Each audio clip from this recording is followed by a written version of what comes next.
Você já deve ter experimentado aquele abismo entre aquilo que você sabe e aquilo que você faz. E você já deve também ter percebido que muitas das vezes o conhecimento que você possui, as informações parecem não produzir a mudança que você esperava. E muitas das vezes a gente entra em crise justamente porque temos as convicções, muitas das vezes corretas, porém não conseguimos colocar em prática aquilo que sabemos. Eu, durante muito tempo, fui uma pessoa muito desleixada com meus hábitos e conduzi os meus hábitos muitas das vezes de forma que não me ajudava a exercer ou a exigir de mim aquilo que eu precisava. Então, se eu quisesse alcançar alguma coisa, eu precisaria que os meus hábitos mudassem para que eu me colocasse naquele caminho para que me alcançar. Por mais que você tenha, como eu já disse, a informação correta. Você sabe, mas você não consegue colocar em prática.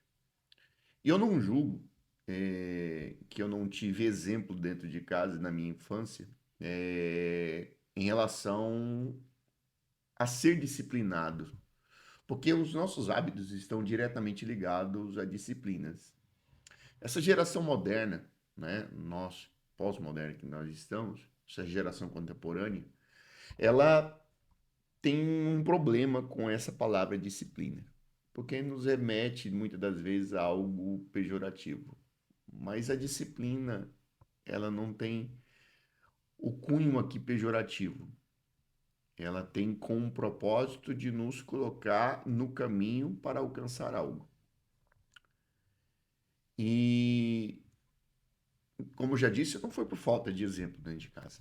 É, eu morava com os meus avós e com a minha mãe também, mas eu me lembro que minha avó era uma mulher muito disciplinada, muito organizada, com as coisas da sua casa, com a coisa, os seus cuidados, com a sua cozinha, com seus utensílios. Eu me lembro que olhar para a panela dela era como praticamente olhar-se no espelho. Então ela sempre foi muito meticulosa, você nunca via as coisas fora do lugar, é, ela sempre foi muito disciplinada, né?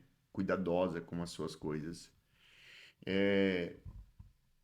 E aquilo fazia com que ela encontrasse as coisas quando ela procurava. Ela sabia onde estava. E, e porque ela era disciplinada. Ela é disciplinada, né? E justamente por ser disciplinada, isso exigia dela muito esforço, muita devoção, muita entrega. Mas ao mesmo tempo, eu percebia que ela era moldada por aquela sua disciplina, né? E isso acontece com a gente. Primeiro, vamos colocar aqui alguns pontos. Por que que a gente tem dificuldade de saber e não praticar? Por que que há esse abismo entre aquilo que sabemos, a informação que possuímos, o conhecimento que temos, são diferentes, informação, conhecimento e sabedoria são coisas diferentes. É,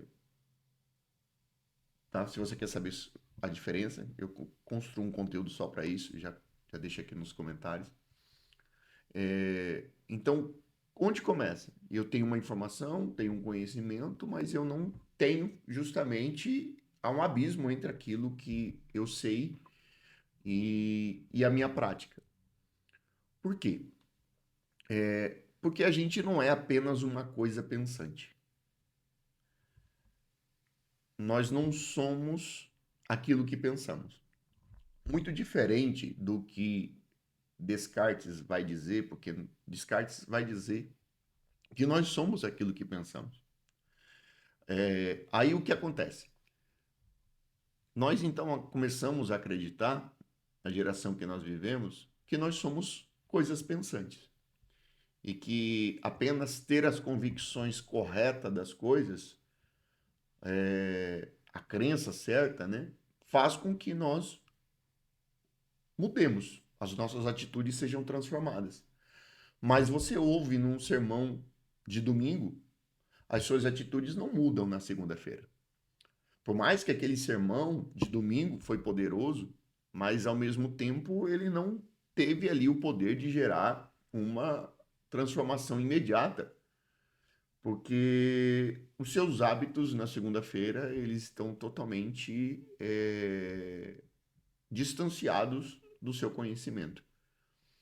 E isso automaticamente vai gerando cada vez mais um afastamento e uma dificuldade de você colocar em prática aquilo que você sabe. Então você não é apenas uma coisa pensante. Ter as convicções certas não vão fazer com que você, não vai fazer, né? Não vai fazer com que você encurte esse abismo entre os seus hábitos e aquilo que você sabe. Por mais que a gente cresce nesse mundo seguindo a seguinte lógica que está arraigado dentro de nós. Normalmente, a gente segue esse padrão, tá? Que a gente acredita, né? A gente desenvolve as nossas convicções. Essas convicções, que são as crenças que nós desenvolvemos, elas moldam os nossos pensamentos. Nossos pensamentos têm uma capacidade de moldar as nossas ações. E as nossas ações têm o poder de gerar em nós aquilo que nós chamamos de hábitos. Se nós fazemos uma ação repetida vezes, aquilo se torna um hábito, como, por exemplo, escovar os dentes pela manhã. Isso já virou um hábito seu, está no seu automático. E a psicologia cognitiva explica a razão disso, por que isso acontece. E os seus hábitos, eles tecnicamente vão moldar o seu caráter. E o seu caráter vai mudar ou vai moldar o seu destino. Mas aí é que entra uma questão. Não basta, por mais que eu esteja vivendo esse ciclo, né, de convicções, pensamentos, ações, hábitos, caráter, destino, de repente eu tenho um insight e diz, agora eu aprendi algo e eu quero agora mudar. Você não consegue mudar do dia para a noite. É muito difícil, é um processo muito doloroso de construção dessa mudança. Porque você viveu a vida toda sendo moldado por aqueles hábitos ruins, por aquelas disciplinas ruins que acaba te levando para um lugar na onde, né, você não deveria. Por isso que ter as convicções novas não faz você ser diferente. Pode até ser que você queira ser diferente, mas os seus hábitos estão gritando. Logo, esse racionalismo cartesiano que existe na nossa cultura, ele cai por terra. Então você não é uma coisa pensante, tá? Você não é aquilo que pensa. Mas então, se eu não sou aquilo que eu penso, então o que eu sou? Se eu não sou uma coisa pensante, então o que eu sou? E aqui eu não estou pregando o anti-intelectualismo, porque as próprias escrituras vai falar sobre a questão dos pensamentos. Lá em 2 Coríntios 10:5, ele diz assim, que nós devemos levar os nossos pensamentos cativos a Deus. Romanos 12:2 vai dizer que nós devemos ser transformados pela renovação da nossa mente. Um seguidor de Jesus, ele deve ser necessariamente um amante da palavra. E ele deve estudar a palavra. Ele deve buscar o conhecimento. Conforme diz o Salmo 1:2. O prazer está na lei do Senhor. Então, se você necessariamente você segue a Jesus e você o ama de amor, de verdade, foi ferido pela sua palavra, você precisa entender que você necessariamente vai buscar conhecê-lo de maneira profunda. E esse conhecimento passa justamente pelo fato de você buscar, né, informações, conhecimento sobre Jesus. E não é apenas informação, mas um conhecimento profundo. Então, você vai aprender sobre a sua palavra, você vai aprender sobre Jesus, você vai querer beber do seu conhecimento. E eu, por isso, faço aqui uma menção, uma ênfase que eu não estou pregando sobre anti-intelectualismo. Porém, isso não será o suficiente. Você precisa, além desse conhecimento, você precisa trabalhar para colocá-lo em prática. Se eu já disse que nós não somos uma coisa pensante como de Descartes, o que nós somos então? Nós somos aquilo que Jesus disse que nós somos. E aqui em João 1:38, ele diz assim: voltando-se e vendo Jesus que os dois o seguia, perguntou-lhes: o que vocês querem? Note que Jesus não perguntou para os discípulos o que eles pensam. Jesus perguntou: o que vocês querem? Porque Jesus poderia muito bem ter perguntado o que vocês pensam. Mas ele não fez essa pergunta. Ele fez a pergunta ao contrário: o que é que vocês querem? E ao fazer essa pergunta, Jesus também está fazendo uma afirmação profunda a nosso respeito. Que nós não somos apenas seres pensantes. Nós somos seres que desejamos. E é justamente neste lugar que Jesus está trabalhando em nós. Os nossos desejos, as nossas vontades e os nossos anseios. Por isso que é profundamente compreender e desfazer a ideia de que nós somos seres pensantes. Nós somos seres desejamos. Nós não somos aquilo que pensamos, nós somos aquilo que queremos. Nossas vontades, nossos anseios estão no cerne de nossa identidade. Anote isso. Nossas, né? Nossas vontades, anseios e desejos estão no cerne de nossa identidade. A fonte de onde flui tudo aquilo que somos e pensamos e agimos, conforme diz Provérbio 4:23. Se tiver alguma coisa que guardar, guarde o seu coração, porque dali deste lugar sai, né? Se origina toda a fonte da vida. Portanto, você não é apenas alguém que pensa, você é alguém que ama.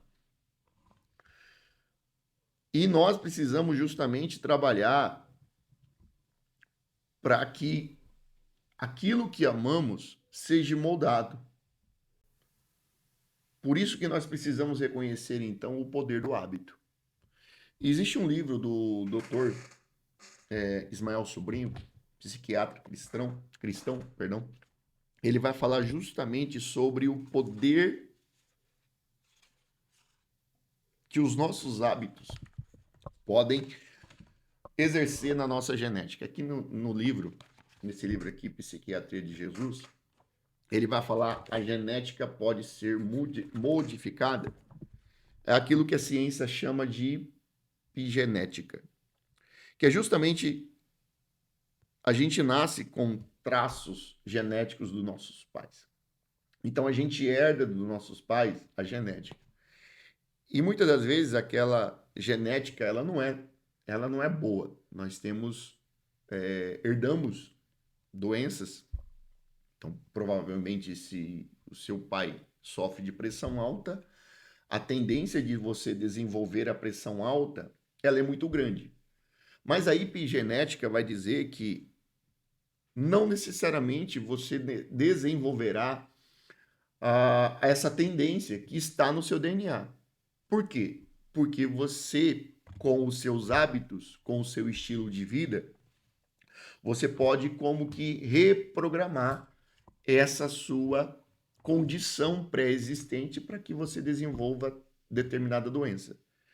Então, você vai trabalhar os seus hábitos, o seu estilo de vida, vai cuidar da sua comida, da sua alimentação, vai fazer exercícios físicos e a partir daquele momento, aquela predisposição que você tinha vai deixando de existir porque você foi moldando, né, o seu DNA, as suas células, o seu organismo para aquilo não existisse mais. Ele diz assim: o DNA observa os pensamentos e hábitos para produzir uma grande gama de proteínas capazes de fazer o bem à saúde e até mesmo mudar a arquitetura dos seus neurônios. E ele diz assim: o primeiro é sobre como os hábitos melhoram a nossa performance cerebral. Vários estudos mostram que quando fazemos exercícios físicos, nosso DNA ordena a produção de uma proteína considerada um verdadeiro fertilizante cerebral, que ele chama aqui de OBDNF, tá? São siglas, BDNF. Essa proteína nos permite produzir novas células cerebrais e fortalecer a já existente. Assim, o exercício turbina o cérebro, porque por meio da epigenética, o DNA responde a um estímulo eterno. Desculpe, um estímulo externo. Então, você e ele continua aqui dizendo: hoje sabemos que apesar de terem nascido ele está falando do caso de gêmeas, né? É, que são totalmente idênticos, os ambientes de história de vida praticamente o mesmo, você estilos de vidas pode levar a condições diferentes. E dessa mesma maneira, nós precisamos entender que o grande problema da nossa vida está justamente no fato de que nós temos conhecimento, mas nós não nos dedicamos justamente aos hábitos. Então, eu também chamo isso de uma epigenética espiritual, ok? Muitas das vezes a gente nasce com uma cultura, né, que herdamos dos nossos pais. E essa cultura, né, esses pecados que a gente herdou dos nossos pais, eles foram quebrados ali. A maldição que havia sobre a nossa vida foi quebrada. Em nome de Jesus, todo mal foi quebrado, todo mal saiu. Renunciamos esse mal, renunciamos. Porém, o que a gente muitas das vezes está lidando é justamente agora com a cultura do pecado que está arraigado em nós, devido justamente às repetições, às repetidas ações que se tornou hábitos e esses hábitos estão arraigados em nós e nós precisamos desfazê-los, nós precisamos reconstruir novos hábitos para que esse mundo que está aqui na nossa cabeça, que essas crenças corretas que possuímos, comece a permear todo o nosso estilo de vida. E isso só é possível se nós começarmos a construirmos hábitos, né? Que são liturgias, que nós podemos chamar isso de liturgias vocacionais. Então, os seus hábitos, eles estão mudando a sua vida. Os seus hábitos, eles estão moldando os seus amores. Se você possui hábitos que não condiz com aquilo que você ama, dificilmente você vai amar as coisas de forma correta, porque os seus hábitos estão inclinados a te levar para um outro caminho. Você até quer amar as coisas certas, do modo certo, porém você não consegue amá-lo porque os seus hábitos estão te levando para outro caminho. Por isso que é importante que você quebre um ciclo. Por quê? Como eu disse aqui, nós vivemos o seguinte ciclo, tá? Como eu já disse. Volto aqui nos minutos anteriores. Nós temos convicções, essas convicções moldam os nossos pensamentos moldam as nossas ações moldam os nossos hábitos, os nossos hábitos moldam o nosso caráter molda o nosso destino. A gente vai se tornar aquilo que repetidamente a gente faz. Mas não é tão simples. Não basta, como eu já disse aqui, mudar as minhas convicções. Onde eu viro, eu quero eu quero mudar o meu destino. Como que eu faço? Por onde que eu começo? Não basta apenas então mudando as convicções. Por mais que comece por aí. Eu preciso, se eu quero mudar o meu destino, se eu quero mudar o meu caráter, para mudar o meu destino, eu preciso mudar os meus hábitos. Porque os meus hábitos, eles vão interferir diretamente no molde dos meus pensamentos e das minhas convicções. Então não basta você trocar apenas suas convicções. Se você quer mudar o seu destino, você precisa mudar o seu caráter. E para mudar o seu caráter, você precisa mudar os seus hábitos. Faz sentido para você ou não? Então, por muito tempo, nós cristãos temos uma dificuldade de lidar com os nossos hábitos e com disciplina. Porque diferente do que Descartes diz, você não é o que pensa, você é aquilo que ama. E nós precisamos, então, voltar naquilo que muitas das vezes nós não precisamos inventar a roda. As respostas que precisamos, elas não estão no futuro. As respostas que precisamos, ela está no passado. Então a gente precisa voltar no passado e entender aquilo que vai moldar, né, os nossos hábitos, o que vai moldar a vida cristã. E voltar a essas práticas que muitas das vezes nós largamos, essa geração, né, contemporânea largou, justamente porque nós somos uma geração totalmente hedonista, voltada para o prazer. Mas um atleta de alto rendimento, ele só consegue alcançar ou manter, ele pode até, de forma indisciplinada, ganhar um campeonato uma vez. Mas ele não consegue se manter no topo por muito tempo. Por que ele não consegue se manter no topo por muito tempo? Porque ele criou estratégias, mas ele não criou um sistema que o sustente naquele patamar. Você vê muito isso no tênis, né? Grandes tenistas, né, do circuito mundial, Roger Federer, Rafael Nadal, e tantos outros. Por que eles mantêm, os tenistas mantêm-se uma perenidade longa, né? Ali entre os 10 primeiros, disputando o campeonato de forma competitiva, porque eles desenvolvem disciplinas que faz com que eles alcancem, mantenham esse ritmo. Diferente de muitas das vezes de um time de futebol que pode montar o melhor time, mas ele vai conseguir ser campeão, porque dificilmente você vai ter pessoas, né?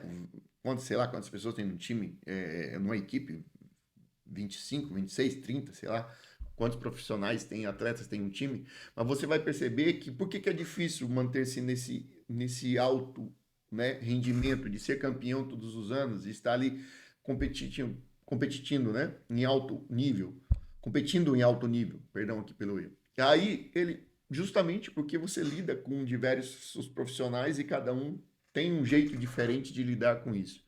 E você, diferente de um indivíduo, né, que você ali se disciplinando como atleta de natação, né, que precisa disciplinar-se, mas ele consegue, porque é apenas ele. No coletivo, você precisa que todos estejam engajados nesse mesmo processo. Então, a gente precisa voltar para a nossa intenção, porque todos nós somos inclinados para alguma coisa. Aquilo que Agostinho vai chamar de telos, uma meta. Todos nós temos uma meta. Todos nós somos inclinados a alguma coisa. É, todos nós somos seres teleológicos. Ele diz que todas as criaturas, elas são teleológicas. E o que isso significa? Significa que nós somos orientados, inclinados para alguma coisa. E ele continua dizendo, Agostinho localiza o centro, o órgão dessa orientação teleológica da nossa inclinação, da nossa meta, do nosso telo, justamente no coração. A sede dos nossos anseios e dos nossos desejos, né? Como eu já disse aqui em outros vídeos, O coração não é apenas um lugar, né? Não é apenas cardia, né? Não é apenas mero sentimentalismo, não é apenas o coração é um lugar aonde flui os nossos pensamentos, as nossas vontades, os nossos desejos e os nossos sentimentos e as nossas decisões. Então, se nós quisermos moldar os nossos pensamentos, os nossos sentimentos, o nosso coração, né? Nós precisamos moldar os nossos hábitos.